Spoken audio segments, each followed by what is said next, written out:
Good evening everyone, and welcome to tonight's bolt action game. So first off we have the German forces. Starting off down here we have a first lieutenant who is veteran with two aides, and they are both veterans. And behind him we have a regular air grenadier squad armed with one assault rifle. The NCO's got a submachine gun, and they also have a light machine gun in there as well. And then next we have another air grenadier squad armed exactly the same way with an assault rifle, submachine gun and a light machine gun. Then we have a air veteran squad armed with 4 Panzerfaust. They are all armed with assault rifles, apart from obviously they have the light machine gun in there. We have the Fallschirmjäger squad. Again, we have one submachine gun and one assault rifle and a light machine gun, but they are also supported by a Hanomag with a machine gun and a penta-mounted machine gun on the back. And then over here we have a sniper team, and then for their heavy support we have a Hanomag with a mortar and a spotter. So that's the German forces for you. So give me a second and I will get to the American. And so here are the American forces. So here we have a first lieutenant with 2 aides. Then we have 1, 2, 3 paratrooper squads, all armed with, they've all got 3 submachine guns and BAR, and then 4 rifles. And then we have a light mortar team, a forward artillery observer with an aide, and then we have 2 bazooka teams and a sniper team. And that's the American forces. So give me a minute, we'll just set up the battlefield and then we'll be right with you. Okay, so here we have the table all set up, ready to go. So the Americans are over this side, and they'll be done by Cam. So we've got his forward artillery observer just here. We've got a squad just there, bazooka, and also got his sniper there in the woods. And then over on the far side, if Cam uses his hand to point, we've got one squad up against the wall. We've got the first lieutenant at the back, and we've got bazooka team, and then we've got another squad just on the other side of the T-junction, and then we've got his mortar over there. And then over this side we have the Germans. We've got the Fallschirmjäger in their half track just here, and we've got one squad of grenadiers here. First lieutenant's here. Here's the Hanomag with the mortar in, and the spotters just up here. These are the Grenadier veterans just here, and then we've got another squad of Grenadiers there, and then we've got a forward artillery observer just in there. So, objective of this game is, and it's another 4-turn game, so there are resistance fighters which are hauled up in the small hamlet. The German troops are trying to get to them, and so are the Americans, because they have information on German troop movement and placement. So, in order to win the game, the German troops either have to kill or capture all of the resistance fighters, and the Americans just have to get some of the resistance fighters safe at the end of the game. In order to do that, you have to spend a turn with the resistance fighter with a unit next to them. So we'll start off with the first turn and see how we get on.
Okay, so end of turn 1, and as you can see, there was a little bit of interesting manoeuvring and bits and pieces going on. So obviously the Americans have moved up here. The American snipers have moved from that section of wood to this set of wood so we can get a better view. And the Americans have just moved up and generally started to encounter the little hamlet. The Fallschirmjäger have moved up here and are still in their Hanomag. And the rest of the German forces have moved up, but they have taken a couple of pot shots at the resistance fighters. However, they failed to do anything. However, there was quite a dramatic explosion in this section was over here, where the American light mortar managed to blow up the sniper team. Don't forget the bazooka as well. And the bazooka. So there was a lot of heavy weapons fire at this section of woods, which I don't think is there anymore, and could have quite possibly been described as Bastogne. Maybe. So, take it off the board. maybe. So that's the end of turn 1. And now we've cleared all the dice, so now we move on to turn 2.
Okay, so that's the end of the game.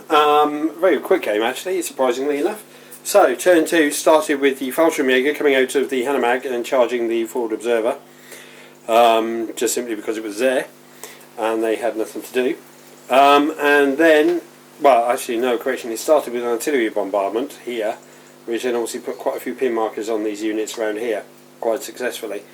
However, obviously it's the end of the game because the Germans have been able to kill 4 resistance fighters compared to the British, who have only been able, or the Americans who've only been able to get hold of 3. So it's 4-3 to the Germans, so that's a German victory. What happened is obviously this unit decided to obliterate the 2 that were in there. This unit here managed to pass the leadership test and actually fired into this building, killing one of the resistance fighters, and then the officer there managed to move up and kill the one that was stood slap bang out in the middle of nowhere. So all in all, that was a very good game, and a German victory. So stay tuned for some more bolt action, and if you can, hit that like and subscribe button down below. Thank you very much.